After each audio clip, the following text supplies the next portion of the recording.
Hey, this is Nick Corger here with the Badger Herald Sports Department. Just a little March Madness preview. Let's turn first to the Badgers' first round matchup with Montana. And obviously you have Montana, the conference tournament champions of the Big Sky, coming in. Two really talented players, and Will Cherry leading that team about 16 points per game. An athletic, almost NBA caliber pull-up jumper kind of guy. He can hurt you penetrating in, he can kick it out. Then on the other hand, you have Kareem Jabbar, who's sort of a Ryan Evans look-alike. 6'5", 210 pounds. He's really athletic. He likes to cut to the basket. He also has the potential to shoot an open three-pointer. Elliot, how do you see the Badgers going in their first game of the tournament? I think they'll come out on top against Montana, but I don't see them going much farther than that. I think they could lose to a team like Vanderbilt in the second round. This team isn't really made for tournaments. It's hard for them to get on a roll, things like that. And this Vanderbilt team just won the SEC tournament. They've proven themselves. They're a much more experienced team than the Badgers, too. They're full of seniors. And yeah, I think a team like Vanderbilt could beat Wisconsin. Yeah, I mean, I think when you look at the Badgers, you look at their past history, they almost never make it past the Sweet 16. They had that Elite 8 run back in 2005 or 2006, but past that, they really seem to get stuck in that Sweet 16 region. So I think they actually could beat a Vanderbilt or Harvard. Vanderbilt would definitely pose a challenge. As you said, the senior leadership, great three-point shooting team, just like the Badgers, so they'd kind of be countered in that aspect. But I do think the Badgers could make it to the Sweet 16 against a Harvard or Vanderbilt. Probably a better matchup with Harvard, but either way. I'm going to play devil's advocate a little bit here. I'm actually going to pick Wisconsin to go the Elite 8 or maybe further. This year you sort of look at what Wisconsin brings to the table. Senior leadership in Jordan Taylor. Bergeron's obviously been developing throughout the season. Ryan Evans is a really consistent scorer. As far as the Montana matchup goes, from the tape I've watched, they're very undisciplined. They turn the ball over a lot. Very wildly out of control. They're all really cut, penetration, and kick. A lot of talented passers on that team, but there's opportunities for the Badgers with their solid defense to step in and take charges, which is obviously something Bo Ryan's teams have been doing for years and years now. As far as the second round matchup, Vanderbilt, not really sure what I see there. Obviously coming in hot off winning the SEC tournament and beating the #1 team in the nation in Kentucky.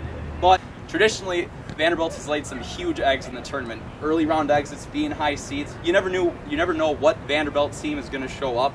I think Wisconsin, with consistency with their defense, has a chance to go very, very far. So let's just turn to sort of some of the brackets. Where are you guys' Final Four picks looking like this year? Yeah, I mean, starting the East, I got to go with Ohio State. Obviously very talented, very deep team. They've got Solinger in the post. They've got Buford outside. They really just kind of have it all. They lack some depth, so that could hurt them down the line. But I do think Ohio State's going to make it out of that East bracket.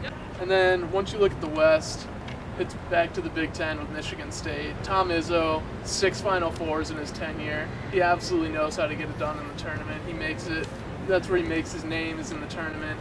And I don't see any sign of that stopping this year with Draymond Green inside. He just absolutely dominates opponents in the post. And Michigan State, I think, is probably my surest pick for the Final Four. I'm more confident in that one than anyone else. Well, I would only have to half agree with your Final Four. I've got Kentucky and Kansas as well, but from the East, I actually picked Florida State. I mean, I could be very wrong, but I'm kind of going with the upset pick there, and I think they've just got a lot of momentum going into the tournament right now. And I also think that's true about Missouri, who I picked for the West region.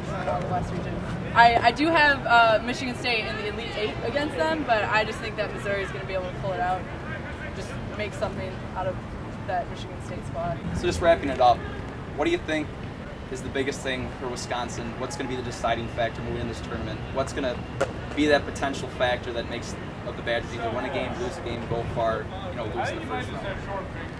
I think it could be Jared Bergeron. I mean, he is really the Badgers' post presence. He's a center forward, but really you look at their other forward, Bruzewicz, Ryan Evans, they're all smaller guys, they're all more athletic guys, and Bergeron is really kind of their sturdy go-to post guy. He can shoot it from outside, but when you look at it, that is who the Badgers turn to when they're looking to score close to the hoop.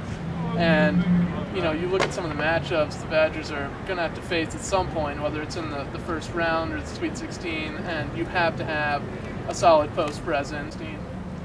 I think one thing that's important for the Badgers is not to go into those cold spells that they are notoriously known for. I think that's really what has spelled doom for them a lot of times this year.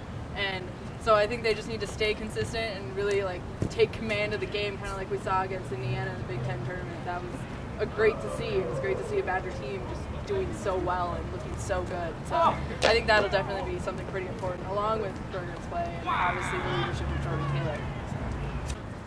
So wrapping things up, thanks for joining us. Nick Korger joined with Ian McCue, Kelly Erickson, Elliot Hughes. Thanks for joining us.